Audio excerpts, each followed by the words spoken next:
ஏற்பாட்டிலே மத்தேயு சுவிசேஷம் 6ஆம் அதிகாரம் அதிலே 33ஆம் வசனத்தை நாம் இப்பொழுது வாசி. முதலாவது தேவனுடைய ராஜ்யத்தையும் அவருடைய நீதியையும் தேடுங்கள். போதும். மிக அருமையான ஒரு வேத வசனம். இந்த வசனத்தை எல்லாருமே நாம் என்ன செய்திருக்கிறோம்? அறிந்திருக்கிறோம். கிறிஸ்தவ உலகத்திலே மிகவும் அச்சாணி போன்ற ஒரு வேத வசனம் இது இல்லையா? ஆவிக்குரிய வாழ்க்கையின் அஸ்திவாரம் போன்ற ஒரு வேத வசனம். என்ன பார்க்கிறோம்? முதலாவது, சொல்லுங்க சத்தமா எல்லாரும், முதலாவது தேவனுடைய ராஜ்யத்தையும் அவருடைய நீதியையும் தேடுங்கள் என்பதாய் நாம் பார்க்கிறோம். இந்த வசனத்திலே, இந்த வேத வசனத்தினுடைய முழு வார்த்தைகளும் கிட்டத்தட்ட எல்லாருக்குமே தெரிந்ததுதான், எல்லாரும் அறிந்திருக்கிறோம். ஆனால் கீழே உள்ளது மட்டும் இன்னும் சற்று ஆழமாய் நாம் அறிந்து அதையே சிந்தித்து கொண்டிருப்போம் இயல்பாக. அதாவது இங்கே என்று சொல்லவில்லை, பொதுவாக எல்லா கிறிஸ்தவர்களும் என்ன வாசிக்கிறோம் கீழே? அப்பொழுது இவைகளெல்லாம் உங்களுக்கு கூட கொடுக்கப்படும். இந்த விஷயம் மட்டும் இன்னும் சற்று ஆழமாய் உள்ளத்திலே ஸ்டோர் ஆகி இருக்கும். ஆனால் மேல் படியை விட்டு நாம் கீழே இருக்கிறவைகளை மட்டும் நாம் சிந்திப்பது நமக்கு ஏற்றதல்ல. அல்லது அந்த இவைகளெல்லாம் உங்களுக்கு கூட அருளப்படும் என்ற வார்த்தையை மட்டும் சிந்தித்து நாம் கிறிஸ்தவ வாழ்க்கை வாழ்ந்துவிட முடியாது. ஒவ்வொரு மனிதனும் தெய்வத்தை சேவிப்பதற்காகவே உண்டாக்கப்பட்டிருக்கிறார். ஆண்டவர் இந்த உலகத்திலே ஒரு மனிதனை உண்டாக்கினதற்கான காரணம், மிக பிரதான காரணம் என்ன? ஆண்டவனை சேவிப்பதற்காக, ஆண்டவருடைய பிரஜையாய் இந்த உலகத்திலே ஜீவிப்பதற்காக, இல்லையா? ஆண்டவருடைய பிரஜையாய் ஒவ்வொரு மனிதனும் ஆண்டவரை தேடி, ஆண்டவரை நாடி, ஆண்டவருக்காக வாழவே உண்டாக்கப்பட்டிருக்கிறான்.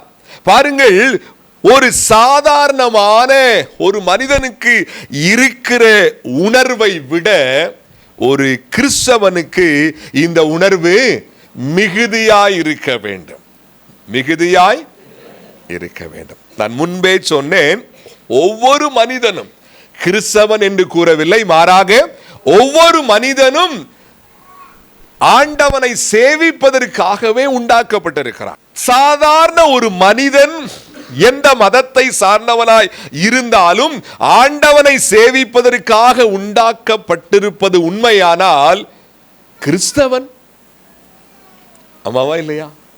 ஒரு தேவ பிள்ளை, ஒரு கிறிஸ்தவனுக்கு இந்த உணர்வு, நான் ஆண்டவனை சேவிப்பதற்காகவே, நான் ஆண்டவனை தேடுவதற்காகவே நான் என்ன செய்யப்பட்டிருக்கிறேன்? உண்டாக்கப்பட்டிருக்கிறேன் என்ற உணர்வு அழுத்தமாயிருக்க வேண்டும். ஏன் கிறிஸ்தவனுக்கு அதிகம் இருக்க வேண்டும்? ஏன் கிறிஸ்தவனுக்கு அதிகம் இருக்க வேண்டும்? உலக மனிதன் ஆண்டவரால் ஒரு முறைதான் உண்டாக்கப்பட்டிருக்கிறான். கிறிஸ்தவன் இருமுறை ஆண்டவரால் உண்டாக்கப்பட்டிருக்கிறான். எப்படி ஒரு கிறிஸ்தவன் நார்மலான ஒரு மனிதனாய் தேவனால் உருவாக்கப்பட்டு இந்த உலகத்திலே ஒரு மனிதனாய் வாழ படைக்கப்பட்டு, இரண்டாவதாக ஆவிக்குரியவனாய் மீண்டும் அவன் உண்டாக்கப்பட்டிருக்கிறான். கிறிஸ்தவன் ஆவிக்குரியவராய். ஆகவே முதலாவது தேவனை தேட வேண்டிய கட்டாயம் ஒரு கிறிஸ்தவனுக்கு உண்டு. ஆமென், நிச்சயம் உண்டு. அதை தட்டி கழிக்க முடியாது.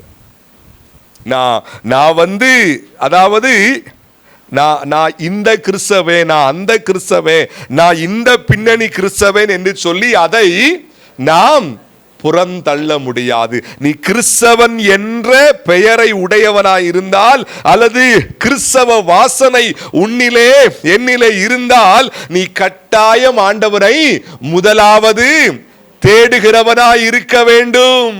முதலாவது தேடுகிறவனாய் இருக்க வேண்டும். அதை அற்பமாய் சிந்திக்க முடியாது. நான் மீண்டும் சொல்றேன், ஒரு நார்மலான ஒரு மனிதன் ஆண்டவரை சேவிக்கத்தான் உண்டாக்கப்பட்டிருக்கிறான்னு சொன்னால், ஒரு கிறிஸ்தவன் அதைவிட அதிகமாய் உத்தரவாதம் உள்ளவன். இருமுறை ஆண்டவரால் உண்டாக்கப்பட்டவன். ஆமென். சொல்லுங்க சத்தமா. ஆமென். இரண்டாவது, கிறிஸ்தவன் ஏன் முதலாவது ஆண்டவரை தேட வேண்டும்?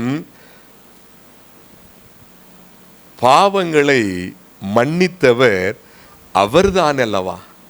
ஆண்டவர் தானே என்ன செஞ்சார்? பாவத்தை. ஆமாவா இல்லையா? அந்த பாவ மன்னிப்புக்காக ஜீவனை விட்டு கொடுத்தவர் அவர்தானே. யாரை நீங்கள் ஆண்டவராய் ஆராதிக்கிறீர்களோ, யாரை நீங்கள் ஆண்டவராய் உள்ளத்திலே நீங்கள் சிந்திக்கிறீர்களோ, அவர்தானே உங்களுடைய பாவத்துக்காய் அவர் மரித்தவர். அந்த ஆண்டவர் தானே ஜீவனை விட்டு கொடுத்தவர். அந்த ஆண்டவர் தானே உங்களுக்கு குடும்பத்தை கொடுத்தவர். அந்த ஆண்டவர் தானே உங்களுக்கு பிள்ளைகளை விட்டு கொடுத்தவர். வேலையை, வீடு, வாசல், உலக நன்மை எல்லாவற்றையும் யாரை நீங்கள் ஆண்டவராய் சிந்திக்கிறீர்களோ அந்த ஆண்டவர் தானே செய்தவர். அந்த ஆண்டவரை முதலாவது தேட வேண்டிய கட்டாயம் இருக்கிறதா இல்லையா? ஒரு வேலையில இருக்கிறோம். அந்த வேலையில இருக்கிற எம்டியோ, மேனேஜரோ, ஹெச்ஆரோ உங்களுக்கு சேலரி என்ற ஒன்றை அவர் ஷேர் பண்ணுகிறதுனாலே அவருக்கு எந்த அளவிற்கு உண்மையாய் இருக்க முடியுமோ இருப்பதற்கு நாம் என்ன செய்கிறோம்? முயற்சி எடுக்கிறோம். காரணம் என்ன? அவர்தான் எனக்கு சேலரி என்ன செய்யறாரு? கொடுக்கிறாரு. அதை கொடுக்கிறார், இதை கொடுக்கிறார், எல்லாவற்றையும் என்ற உணர்விலே கிட்டத்தட்ட வேலைக்கு மிகவும் பிரதான இடத்தை, இதெல்லாம் மாம்ச பார்வையிலே, மாம்ச உணர்விலே. உண்மையாக அந்த வேலையை உங்களுக்கு எனக்கும் யார் கொடுத்தது? யாருங்க கொடுத்தது? ஆமென். உபாகமம் எடுத்து வாசியுங்கள் வேகமாய். உபாகமம் புஸ்தகம் 8ஆம் அதிகாரம் 18th verse எடுத்து வாசிங்க. உன் தேவனாகிய கர்த்தரை நினைப்பாயாக. என்னங்க? உன் தேவனாகிய கர்த்தரை நினைப்பாயாக. அவரே உன் பிதாக்களுக்கு ஆணையிட்டு கொடுத்த தம்முடைய உடன்படிக்கையை உறுதிப்படுத்தும்படி இந்நாளில் உனக்கு உண்டாயிருக்கிறது போல ஐஸ்வர்யத்தை சம்பாதிக்கிறதற்கான பலனை உனக்கு கொடுத்திருக்கிறவர். என்னது? ஐஸ்வர்யத்தை சம்பாதிக்கிறது. எதங்க? ஐஸ்வர்யம் உடனே அப்படியே சிந்தையெல்லாம் வேற பக்கம் போக கூடாது. காசை சம்பாதிக்கிறதுக்கான பலனை அவர் கொடுத்திருக்கிறார். மேல வாசிங்க. என் சாமர்த்தியமும் என் கை பலனும் இந்த ஐஸ்வர்யத்தை எனக்கு சம்பாதித்தது என்று நீ உன் இருதயத்தில் சொல்லிக் கொள்ளாமலும் இருக்க எச்சரிக்கையா இருந்து. என்னங்க? நான் சம்பாதிக்கிறேன் அல்லது என் வேலையில இவர் எனக்கு செய்யறாரு, இந்த மேனேஜர், இந்த எம்டி, இந்த ஹெச்ஆர், இந்த ஓனர் இவர்தான் என்று நீ சொல்லிக் கொள்ளாமலும் நான் உனக்கு செய்கிறேன்னு சொல்றாரு. அப்ப ஏன் கர்த்தரை முதலாவது தேடணும்? ஒரு கிறிஸ்தவனுக்கு ஏன் தெய்வத்தை முதலாவது தேடக்கூடிய கட்டாயம் இருக்கிறது? பாவங்களை மன்னித்தவர் அவர், குடும்பத்தை கொடுத்தவர் அவர், பிள்ளைகளை கொடுத்தவர் அவர், சுகத்தை கொடுத்தவர் அவர், ஆரோக்கியத்தை கொடுத்தவர் அவர், வேலையை உங்களுக்கு எனக்கும் கிருபை செய்தவர் அவர், வீடு, வாசல், தோட்டம், துறவு இவைகளை கொடுத்தவர் அவர், உலகத்தின் பிரயோஜனமானவைகளை கொடுத்தது அவர்தானே. அப்படிப்பட்டவரை முதலாவது தேட வேண்டிய கட்டாயம். ஆமென். முதலாவது தேட வேண்டியது இருக்கிறது என்று அல்ல. எப்படி முதலாவது தேட வேண்டியது இருக்கிறது என்று அல்ல, we should or we must, கட்டாயம் இருக்கிறது. இன்னைக்கு இந்த உணர்வு அநேக ஊழியக்காரர்களுக்கு கூட கிடையாது. இந்த உணர்வு அநேக மூத்த விசுவாசிகளுக்கு இல்லை. மாம்ச உணர்வோடு கூட வாழ வாழ வாழ ஆண்டவரை விட்டு தூரம் போக போக போக ஆண்டவரை தேடுவதில் பின்தங்கி போகிறதை பார்க்கிறோம். என் அன்புக்குரியவர்களே, இறுதி வரை, மூச்சு இருக்கும் வரை கூட இருப்பவர் அவர்தானே. அம்மாவா இல்லையா? அப்பாவா, அம்மாவா, பிள்ளைகளா? ஒரு உலகத்திலே உயர்ந்த உறவு பெற்றோர் பிள்ளைகள் என்ற உறவு இருக்கிறது. புருஷன் மனைவி, இந்த உறவு நீடித்த உறவு. ஆனால் இதை எல்லாவற்றையும் விட மூச்சு இருக்கிற வரைக்கும் மட்டுமல்ல, அந்த மூச்சு இந்த உலகத்தில் விட்டு போன பிற்பாடும் அந்த உலகத்திலும் கூட இருந்து, யார் அவர்? கடவுள் தானே, ஆண்டவர் தானே. அந்த ஆண்டவரை முதலாவது தேட வேண்டிய கட்டாயம் இருக்கா இல்லையா? ஆமாவா இல்லையா? அநேகர் என்ன சிந்திக்கிறார்கள்? பொதுவாக சொல்லுகிறேன், ஒரு வேலை செய்தால், ஒரு பிசினஸ் செஞ்சா, செய்யும் தொழிலே தெய்வம். என்னது அப்படின்னா என்னங்க அர்த்தம்? அதுதாங்க சாப்பாடு போடுது. ஆனா கிறிஸ்தவன் அப்படி இருக்கக்கூடாது. வேதம் சொல்லுது, ஏன் கைகள் மூலமாய் நான் செய்கிற கிரியைகளை பார்த்து நீங்கள் எங்கள் தேவர்கள் என்ன செய்யாதீங்க, தேவனை போல உங்க வேலையே, உங்க பிசினஸ் என்ன செய்யாதீங்க. எடுத்து வாசிங்க இந்த வசனத்தை. ஓசியா புஸ்தகம், வேதாகம தேர்வுக்காக நீங்க நிச்சயம் படிச்சிருப்பீங்க. 14th சாப்டர் 3ஆம் வசனம் எடுத்து வாசிக்க போறோம். அசீரியா எங்களை ரட்சிப்பதில்லை, தாங்கள் குதிரைகளின் மேல் ஏற மாட்டோம், எங்கள் கைகளின் கிரியையை பார்த்து, என்னங்க, எங்கள் கைகளின் கிரியையை பார்த்து நீங்கள் எங்கள் தேவர்கள் என்று இனி சொல்ல மாட்டோம். நான் செய்கிற வேலையை, கிரியையை, பிசினஸை, அதையும் இதையும் நீங்க தான் எனக்கு என்ன செய்றீங்க, சோறு போடுற தெய்வம். ஐயோ, என் வேலை இல்லாட்டா, என் பிசினஸ் இல்லாட்டா, அல்லது என் குடும்பம் இல்லாட்டா, எங்க அம்மா அப்பா இல்லாட்டா, என் புருஷன் இல்லாட்டா, என் மனைவி இல்லாட்டா, என் பிள்ளைகள் இல்லாட்டா, என் கதி அந்தோ கதி சொல்லாத. இவர்கள் ஆதாரம் அல்ல. யார் ஆதாரம்? கடவுள், தெய்வம். ஆமென், தெய்வம். ஆகவே முதலாவது தேடக்கூடிய கட்டாயம் இருக்கா இல்லையா? என் அன்புக்குரியவர்களே, உலகம் வேகமாய் ஒரு இறுதி வினாடிக்கு நேராய் ஓடிக்கொண்டிருக்கிறது.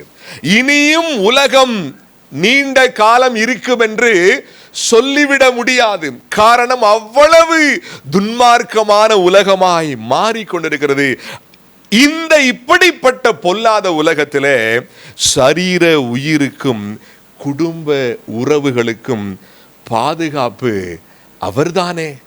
அம்மாவா இல்லையா? நம்ம ஏன் வெளியே போறதுக்கு முன்னாடி ஜெபம் பண்ணிட்டு போறோம்? எதுக்காக? அங்க அந்த சிந்தனைக்குள்ள வர்றோம். என்ன, ஆண்டவரே, நீர்தான் எங்களுடைய பாதுகாப்பு, நீர்தான் எங்களுடைய அரண். சாப்பிடுறதுக்கு முன்னாடி என்ன செய்யறோம்? ஜெபம் பண்றோம். ஏன்? ஆண்டவரே, இந்த ஆகாரத்துக்கு ஆதாரம் யார்தான்? நீங்க தான் என்பதை உணர்ந்து அவருக்கு என்ன சொல்றோம்? தேங்க் பண்றோம். ஸ்கூலுக்கு போறதுக்கு முன்னாடி, வேலைக்கு போறதுக்கு முன்னாடி ஏன் ஜெபிக்கிறோம்? ஆண்டவரே, இந்த வேலையில நான் நேர்த்தியா வேலை செய்யணும். என்ன உணர்ந்து இந்த வேலையை நீர்தான் எனக்கு என்ன பண்ணீங்க? எல்லாவற்றுக்கும் அவர் காரணமாயிருக்க அவரை தூக்கி லாஸ்ட்ல வச்சா எப்படி இருக்கும்? ஆமாவா இல்லையா? கொஞ்சம் யோசிச்சு பாருங்க. எல்லாவற்றுக்கும் அவர் காரணமாயிருக்க அவரை தூக்கி கடைசியா ஆப்ஷன்ல, எதுலங்க? ABCD மாதிரி ஏவை தொடலாமா, பியை தொடலாமா, சியை தொடலாமா, டியை தொடலாமா? என் அன்புக்குரியவர்களே, எல்லாவற்றுக்கும் காரணமாய் இருக்கிற அந்த தெய்வத்தை, அப்படிப்பட்ட ஆண்டவரை நம்ம முதலாவது தேடித்தானே ஆக வேண்டும். உலக நன்மைக்கும், உலகத்தின் ஆரோக்கியத்திற்கும், உலகத்தின் பலனுக்கும், வேலைக்கும், ஆசீர்வாதத்திற்கும் அவர் வேண்டும். முதல் இடத்தில் அவர் வேண்டாம். அது எப்படி நியாயமாகும்?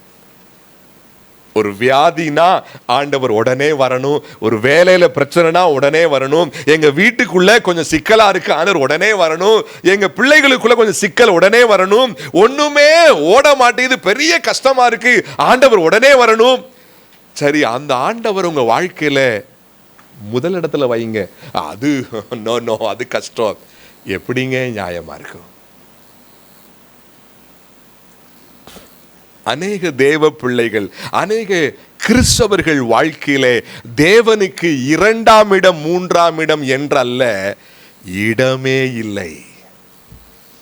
ஆண்டவர் இந்த காலை நேரத்தில் என்னோடு பேசினதை உங்களோடு பேசிக் கொண்டிருக்கிறார். என்னோடு தேவனுக்கு 2ஆம் இடம் 3ஆம் இடம் என்றல்ல, நோ பிளேஸ் ஃபார் காட், இடமே இல்லை.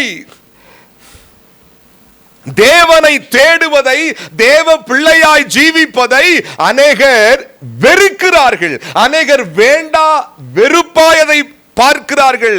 தேவனை நாடுவதை, தேவ பிள்ளையாய் ஜீவிப்பதை தெரிந்தே புறக்கணிக்கிறார்கள் அநேகர். How dare to do that? ஆச்சரியமாய் இருக்கிறது. தெரிந்தே அறிந்தே புறக்கணிக்கிறார்கள். தேவனை தேட வேண்டும் என்ற உணர்வு உண்டு, தேவனை முதலாவது சேவிக்க வேண்டும் என்ற அறிவு உண்டு, ஆனாலும் தெரிந்தே என்ன ஆக போகிறதோ எனக்கு தெரியாது. அறிந்தும் ஆண்டவருக்கு கீழ்ப்படியாதவர்களுக்கு அநேக அடிகள் என்று சொல்லி நான் சொல்லல, பைபிள் சொல்லுது. வேத சத்தியத்தை அறிந்தும் அந்த சத்தியத்துக்கு கீழ்ப்படியாமல் ஆண்டவரை தேடாதவர்கள் பாவம் செய்கிறார்கள். பாவம் செய்கிறவன் அவரை காலின் கீழ் என்ன பண்றான்? மிதிக்கிறான் என்று வாசிக்கிறோம். வேதத்தில் இருக்கு, இல்லாததை ஒண்ணு நான் சொல்லிடல. ஆண்டவர் இந்த காலை நேரத்தில் அன்பாய் உங்களையும் என்னையும் அவர் எச்சரிக்கிறார். அன்புள்ள இருதயத்தோடு உங்களையும் என்னையும் எச்சரிக்கிறார். தேவனை தேடுவதை அறிந்தே புறக்கணிக்கிற மக்கள், அறிந்தே அதை வெறுக்கிற மக்கள் புரிவதில்லை. அநேகருக்கு புரிவதில்லை. என்ன வாழ வைக்கிற அவருக்கு வாழ்வை நிறுத்தவும் முடியும். அநேகர் மறந்து போகிறார்கள். வாழ வைக்கிற ஆண்டவருக்கு வாழ்வை நிறுத்தவும் முடியும். சகல நன்மைகளை அள்ளி கொடுத்த ஆண்டவருக்கு தீமைகளை உண்டாக்க முடியாதா? லூக்கா சுவிசேஷம் 12வது அதிகாரம், லூக்கா சுவிசேஷம் சாப்டர் 12 20ஆம் வசனம் வாசி. தேவனோ அவனை நோக்கி மதிகேடனே, உன் ஆத்துமா உன்னிடத்திலிருந்து இந்த ராத்திரியிலே எடுத்துக்கொள்ளப்படும், அப்பொழுது நீ சேகரித்தவைகள் யாருடையதாகும் என்றார். இந்த சம்பவம் தெளிவாய் உங்களுக்கு எனக்கு என்ன செய்யும் தெரியும். என்ன அந்த மனுஷன் நிறைய என்ன பண்ணாரு சொல்லுங்க? நிறைய அவர் சம்பாதித்தார். ஆச்சரியமா இருக்குது. ஏன்னா அந்த சம்பாத்தியமும் ஆண்டவரால் தான் என்ன செஞ்சது அங்கே உண்டானது. அங்க போறாரு, போய் பார்க்கிறாரு, நிறைய வந்திருக்குது. எப்படிங்க? நிறைய விளைஞ்சிருக்கு, நிறைய சம்பளம், அது இதுன்னு ஆச்சரியமா இருக்கு. அதை பார்த்துட்டு உள்ள எந்த ஓரத்திலும் ஆண்டவருடைய சிந்தனை வரல. என்ன செய்யலாம்? இப்ப என்ன செய்வேன்? என்ன செய்யலாம்? ஸ்டோர் ரூம் கொஞ்சம் இடிச்சு என்ன செஞ்சுருவோம்? பெருசா கட்டுவோம். எதுக்கு? நிறைய விளைஞ்சிருக்கு, நிறைய வந்திருக்கு. நான் உழைச்சு, நான் சேர்த்து வச்சு, நான் வியர்வை சிந்தி ஹார்ட் ஒர்க் பண்ணி சேர்த்து வச்சு இதெல்லாம் அவர் என்ன செஞ்சுட்டு இருந்திருக்காரு? ஆமாவா இல்லையா? சொல்லுங்க. வாழ வைக்கிறவர் அவர், இவ்வளவு சம்பாத்தியத்தை உண்டாக்கினவர் அவர், வேலையை நமக்கு கொடுத்தவர் அவர், குடும்பத்தை கொடுத்தவர் அவர், எல்லா விதத்திலும் உயர்த்தினவர் அவர். அவருடைய சிந்தை கொஞ்சம் கூட வராமல் இடிச்சு பெருசா கட்டி அப்படி செய்வோம் இப்படி செய்வோம் பிளானிங். அத சொல்றாரு, மதிகேடனே, இன்னைக்கு உன் உயிர் போச்சுன்னா சேர்த்து வச்சேல எங்க போகும்? அதெல்லாம் உங்களையும் என்னையும் பார்த்து இந்த வசனத்தை கேட்கிறார். மகனே மகளே, ஓடிக்கொண்டே இருக்கிறாயே, உலகம் உலகம், வேலை வேலை, குடும்பம் குடும்பம், பிள்ளைகள் பிள்ளைகள் என்று சொல்லி ஓடி ஓடி ஓடி ஒரு செகண்ட் உயிரை எடுத்து விட்டால் எங்கே நிற்பாய்? அன்றைக்கு பார்த்து கேட்ட கேள்வி என்னை நோக்கி வருகிறது. உங்களை நோக்கியும் கண்டிப்பா இந்த வசனத்தை கர்த்தர் பேசுகிறார். உங்களுக்கு மட்டுமல்ல, முதலாவது எனக்கு. ஒவ்வொரு முறையும் உணர்ந்து உணர்ந்து உணர்ந்து உணர்ந்து கிறிஸ்தவ வாழ்க்கை வாழ வேண்டிய கட்டாயம். ஏன்? எல்லாவற்றுக்கும் ஆதாரமாய் இருக்கிற கர்த்தரை நான் வைராக்கியமாய் தேட வேண்டுமே, தேட வேண்டிய கட்டாயம் இருக்கிறதே.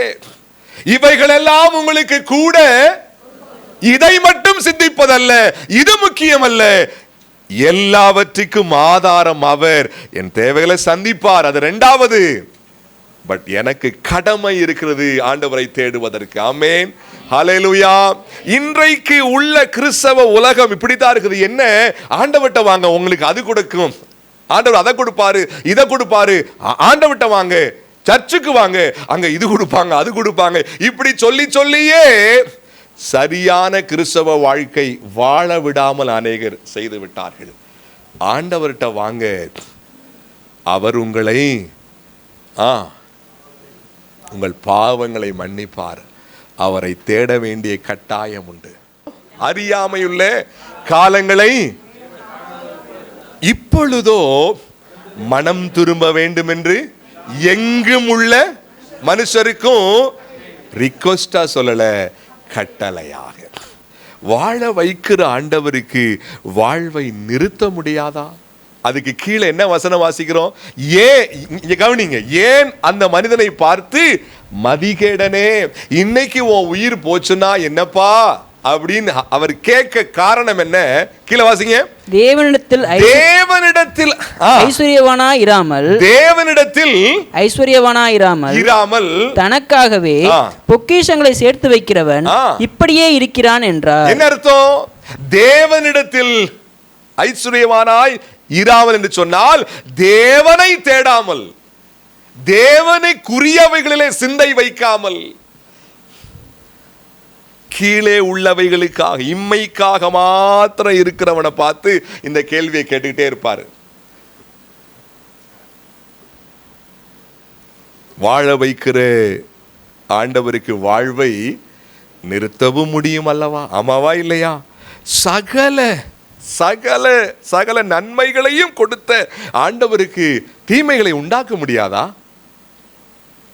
யோசுவா 24:20 வாசிங்க வேகமா. யோசுவா 24:20 வேகமா.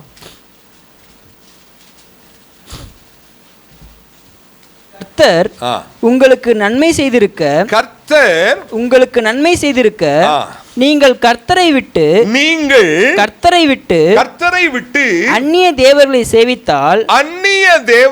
சேவித்தால் அவர் திரும்பி உங்களுக்கு தீமை செய்து உங்களை நிர்மூலமாக்குவார் என்றான். நான் சொல்லலைங்க, வேதம் சொல்லுது. பாஸ்டர் ஆசீர்வாதமான வார்த்தையே சொல்ல மாட்டாரு அப்படி நினைக்காதீங்க. வேதம் சொல்லுது. இதையும் நாம் என்ன செய்ய வேண்டும்? எடுத்துக்கொள்ள. என்ன சொல்றாரு யோசுவா? எங்க? கர்த்தர் உங்களுக்கு நன்மை செய்திருக்க நீங்கள் கர்த்தரை விட்டு அந்நிய தேவர்களை சேவித்தால், ஆண்டவரை விட்டுட்டு ஆண்டவரை சேவிக்க வேண்டிய நீங்க அந்நிய தேவர்களான இந்த உலக வாழ்க்கையை, புதிய ஏற்பாட்டு உபதேசம் உங்களுக்கு தெரியும், ஆமாவா இல்லையா? அந்நிய தேவர்களுக்கு ஒப்பாய் இருக்கிற உலகம், மாமிசம், பிசாசு, அந்நிய தேவர்கள் இவைகளை சேவித்தால் அவர் திரும்பி உங்களுக்கு தீமை செய்து, யாருக்குங்க? ஆண்டவரை தேடாதவங்களுக்கு தானே. ஆண்டவர் நம்மோடு கூட பேசி நம்மை உயிர்ப்பிக்கிறார், நம்மை உணர்த்துகிறார். என்ன? தேவனை தேட வேண்டிய கட்டாயம் உண்டு என்று உணர்த்துகிறார். அவர் தீமைக்கு ஆண்டவர் அல்ல, அவர் சாகடிக்கிறவர் அல்ல, அவர் வாழ வைக்கிறவர், அவர் கிருபை செய்கிறவர்.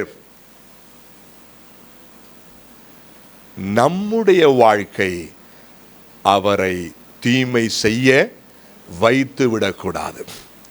நான் இஷ்டத்துக்கு வாழுவேன், அவர் எனக்கு கிருபை மட்டும் செய்யணும், அது முடியாது, அது கஷ்டம். அவரை கட்டாயம் என்ன செய்யணும்? நம்ம சொல்லுங்க, we need to seek the Lord's kingdom first. அவரை முதலாவது அவரை தேடணும். இந்த பாருங்கள், நாம் வாழ்கிற இந்த காலங்கள் கடைசி நாட்கள். என்னங்க சொல்லுங்க சத்தமா? கடைசி காலம். இந்த உலகத்திலே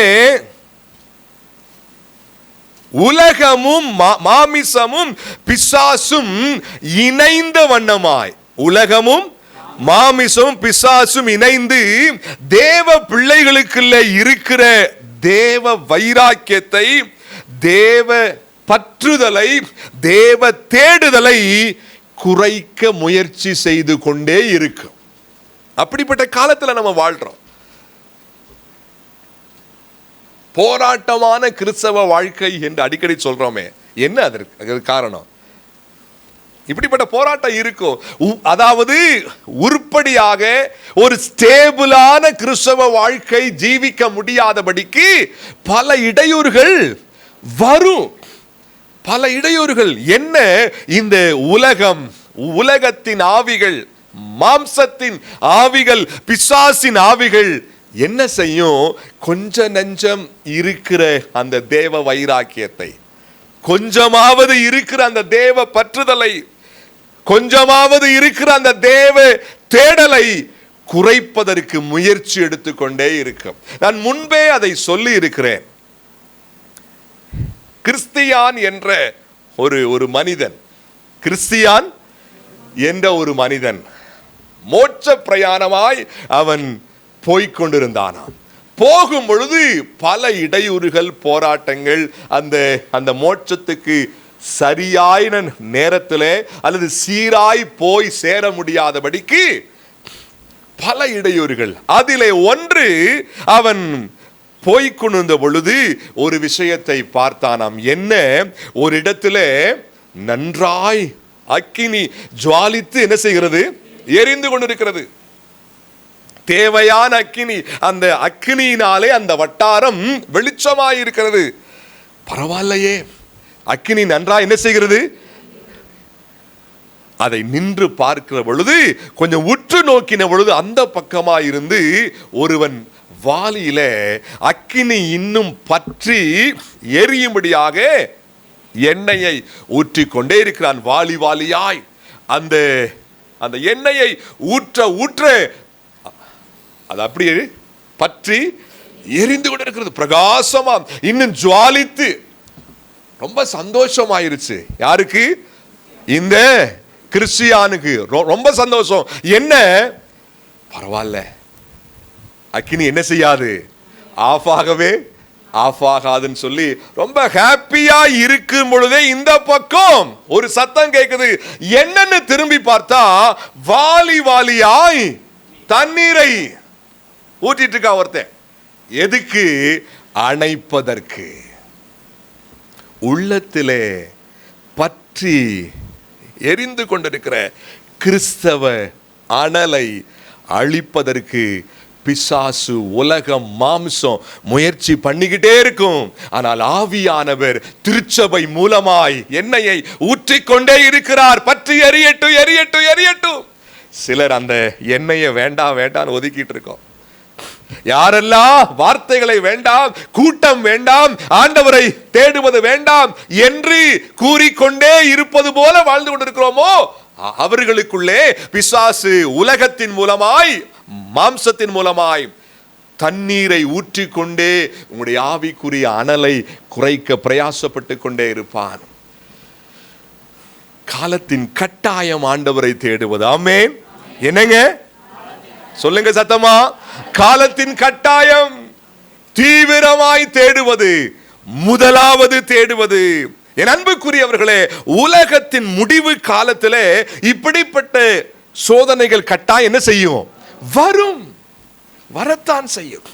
கவனிங்க, பாவத்திற்குள்ளே வீழ்வதுதான் பாவமே ஒழிய அந்த சோதனைகளை ஃபேஸ் பண்ணுவது பாவம் கிடையாது.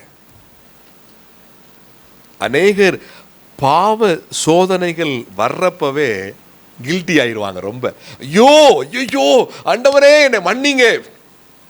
அநேகர் பாவத்துக்குள்ள விழுந்து என்ன சொல்றது, உருண்டு பிறந்துட்டு இருப்பாங்க. எந்த கில்ட்டியும் வராது. ரெண்டும் தேவையில்லை. எப்படிங்க? அதற்கு காரணம், இந்த பக்கம் ஒருவேளை பிசாசு, மாம்சம், உலகம் இவைகள் மூலமாய் ஆவிக்குரிய அனலை அணைக்க முயற்சிக்கு பொழுது, இந்த பக்கம் திருச்சபையை நாடி, கூட்டங்களை நாடி, வேதத்தை நாடி, ஆண்டவரை நாடி தேடுவதன் மூலமாக எண்ணெயை நாம் என்ன செய்யறோம்? பெற்று கொண்டிருக்கிறோம். அக்கினியாய் பற்றி எறிவதற்கு, அக்கினியாய் பற்றி எறிவதற்கு. இப்படிப்பட்ட இறுதி காலத்திலே இப்படிப்பட்ட சங்கடம் வரும், போராட்டம் இருக்கத்தான் செய்யும். ஆவிக்குரிய அந்த தேடலை பிசாசு குறைக்க முயற்சி செய்வான். அநேகர் அதை குறித்த தெளிவு இல்லாமல் வஞ்சிக்கப்பட்டு அனலுமின்றி குளிருமின்றி இல்லாமல் மங்கி விடுகிறார்கள். இது தேவனை தேட வேண்டிய காலம். தேவ பிள்ளையை, இது எழும்ப வேண்டிய காலம். ஆமென். இது என்னங்க? சத்தமா சொல்லுங்க. தேவனை வீரியத்தோடு தேட வேண்டிய காலம். தேவனை முதலாவது தேட வேண்டிய காலம். எபேசியர் 5ஆம் அதிகாரம், எபேசியர் 5 14th to வாசிங்க. ஆதலால் 14th வசனத்திலிருந்து வெயிட் பண்ணுங்க.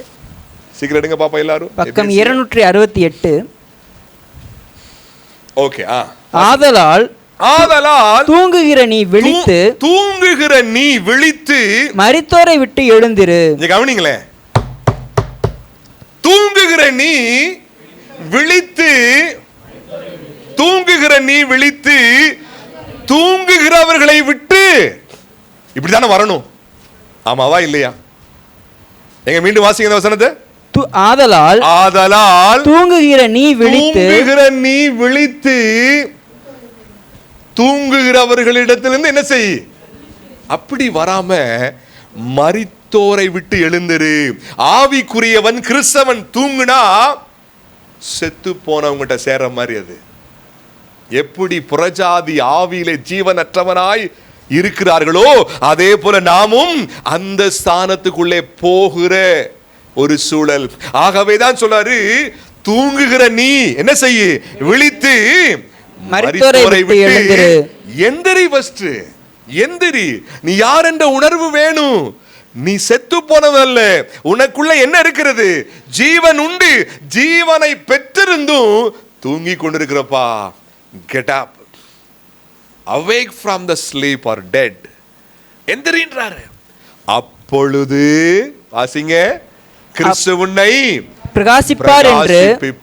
கவனிங்க, எப்படி அக்கினி ஜுவாலையாய் பற்றி எரிய இந்த பக்கம் ஆயில ஊத்திக்கிட்டே இருந்தாங்களோ அது போல தூங்குகிற நாம் விழித்து எழுந்து ஆண்டவரை தேடுறப்ப கிறிஸ்து என்ன செய்வாரு? என்னைய ஆவியானவர் என்ற எண்ணெய் ஆவியானவர் மூலமாய் ஊற்றுவார், பிரகாசிக்க ஆரம்பிப்பார். ஆமென், ஹல்லேலூயா. இது எழும்ப வேண்டிய காலம். இது தேவனை வீரியத்தோடு தேட வேண்டிய காலம். இது முதலாவது தேவனை.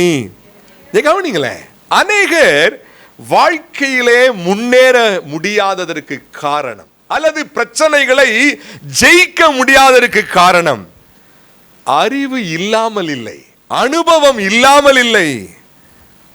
அறிவும் அனுபவம் உண்டு அநேகருக்கு. கர்த்தரை தேடாததே காரணம். அறிவை கொண்டு வாழ்ந்து விடலாம் என்று எண்ணாதேன்னு பாடுறோம். அறிவு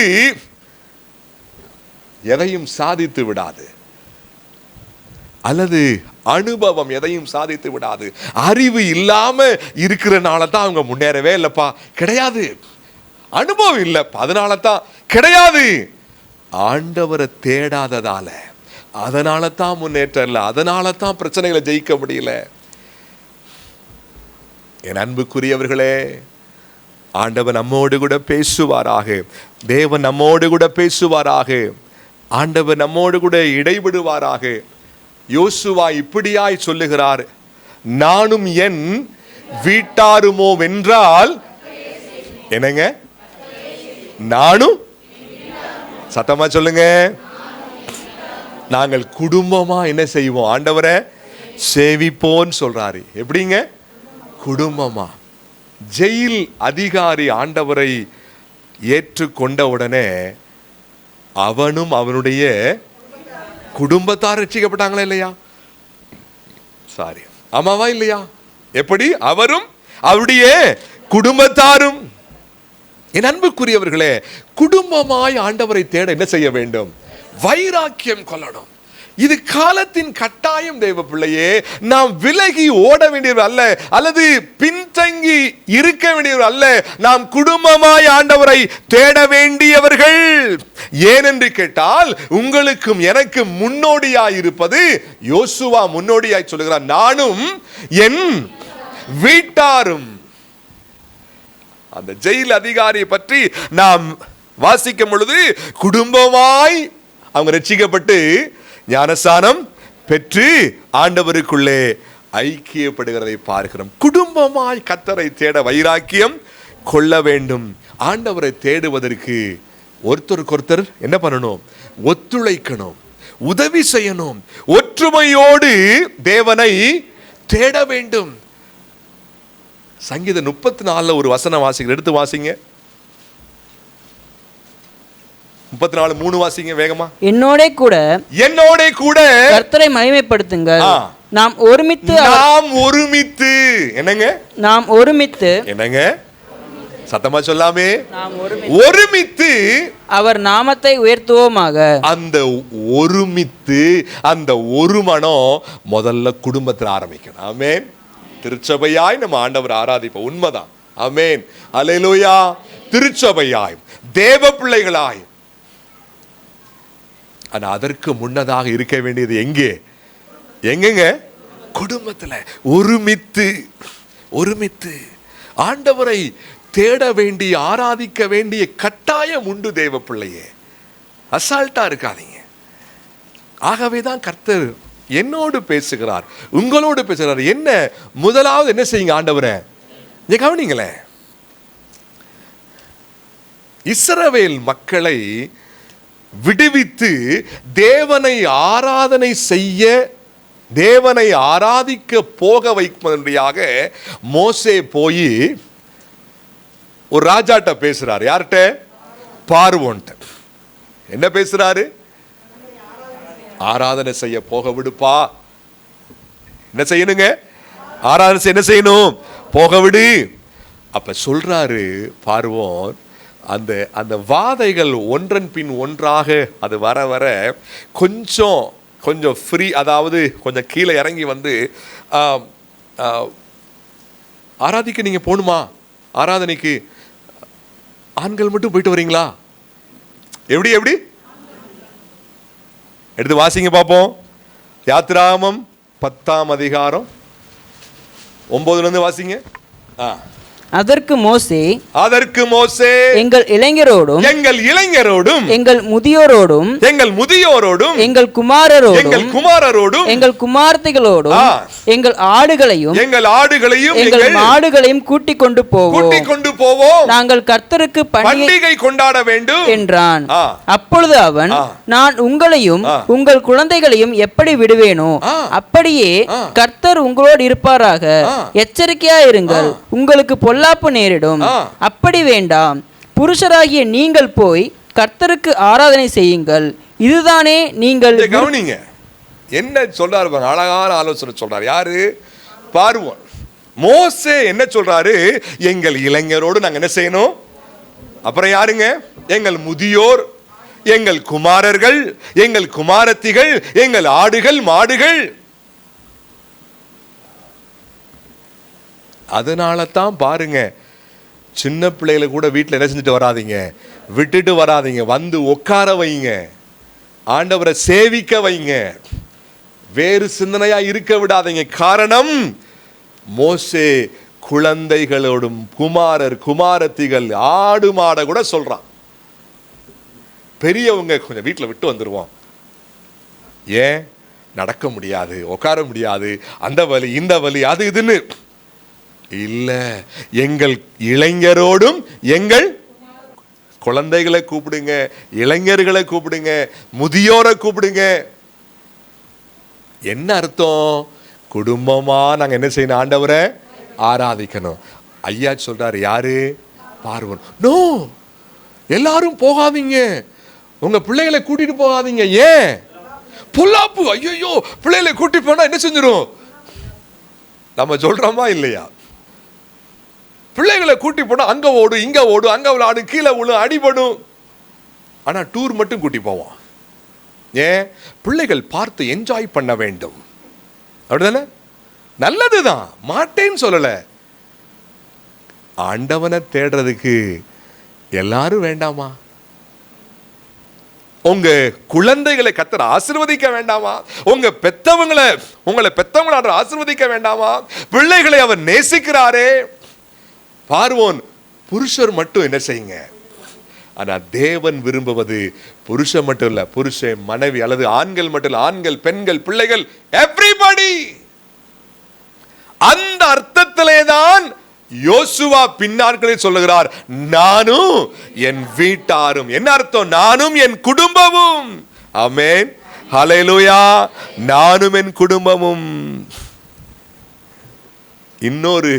இன்னொரு வசனத்துல சொல்றாரு பாருங்களேன், யாத்திராகமம் 8ஆம் அதிகாரம் 25 வாசிங்க. அப்பொழுது பார்வோன் மோசேயையும் ஆரோனையும் அழைப்பித்து, நீங்கள் போய் உங்கள் தேவனுக்கு தேசத்திலே தானே பலியிடுங்கள் என்றார். எப்படி தேசத்தில் என்ன அர்த்தம்?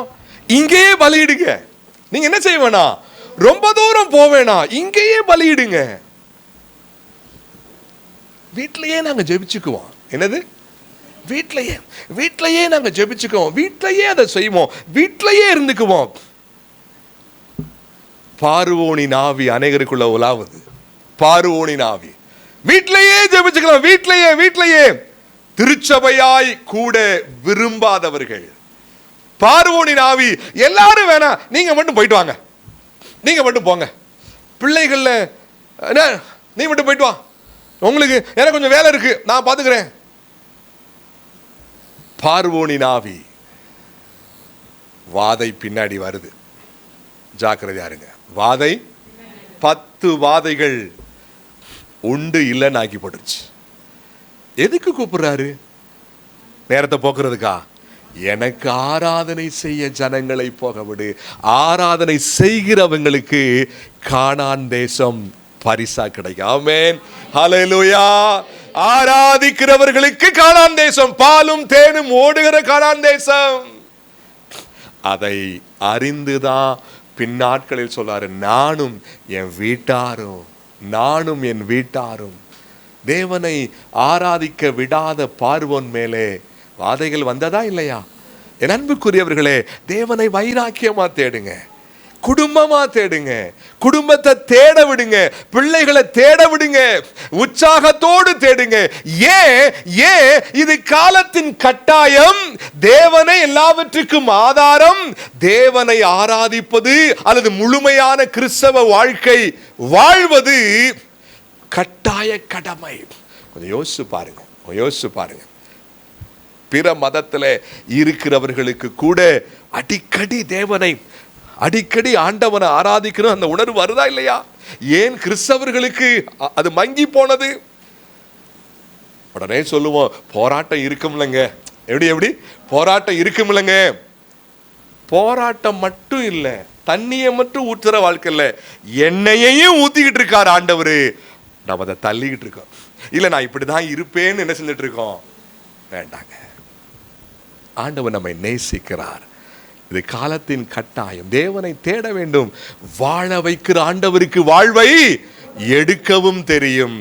மதிகேடனே, இன்னைக்கு ஜீவன் போச்சுன்னா இதெல்லாம் யாருக்கு?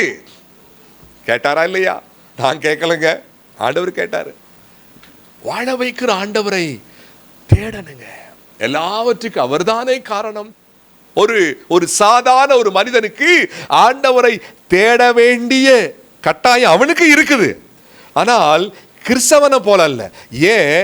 அவன் ஆண்டவரால் ஒரு முறை தான் உண்டாக்கப்பட்டவன். ஆனா கிறிஸ்தவன் இருமுறை படைக்கப்பட்டவர்கள். மாம்சத்திலே அவராலே படைக்கப்பட்டவர்கள், ஆவிக்குரிய வாழ்க்கையிலையும் அவரால் படைக்கப்பட்டவர்கள். நாம் அந்த உணர்வோடு கர்த்தரை தேட வேண்டாமா? தேவனை தேடுவது என்றால் என்ன? தேவனை தேடுவது என்னங்க அர்த்தம்? தேவனை தேடுவது என்றால் அவருக்குரியவர்களாய் வாழ்வது. என்னங்க? சத்தமா சொல்லுங்க. அவருக்குரியவர்களாய் வாழ்வது, ஆண்டவருக்கு ஏற்றபடி வாழ்வது, ஆண்டவருடைய வார்த்தைப்படி வாழ்வது, ஆண்டவருடைய வார்த்தைப்படி ஆண்டவரோடு உறவாய் இருப்பது. தானியேல்ல வாசிக்கிறோம், ஜெபத்தினாலும் விண்ணப்பத்தினாலும் தேவனை தேட.